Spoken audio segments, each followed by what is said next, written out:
Dans cette séquence, nous allons faire l'interprétation graphique des limites pour la fonction arctangent.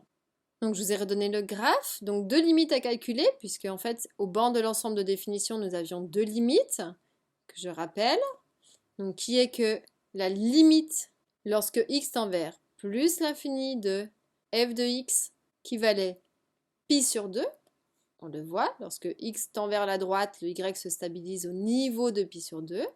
Et puis la deuxième limite qui était que la limite lorsque x tend vers moins l'infini de f de x, qui vaut en fait moins pi sur 2. C'est-à-dire que lorsque x tend vers la gauche, le y se stabilise ici au niveau moins pi sur 2. Quelle est l'interprétation graphique? C'est-à-dire qu'est-ce qu'on peut construire graphiquement qui va nous aider à faire une jolie courbe? Eh bien pour la première, je vois que si je trace une droite au niveau de pi sur 2, ma courbe va venir de plus en plus coller à pi sur 2. Donc dans ces cas-là, on dit qu'on a une asymptote horizontale d'équation. Donc si elle est horizontale, forcément son équation c'est y égale quelque chose.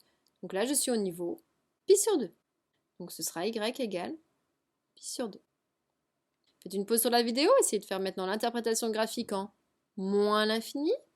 Donc en moins l'infini, on voit que on aurait également une droite horizontale, ici, vers laquelle la courbe s'approche sans jamais la dépasser.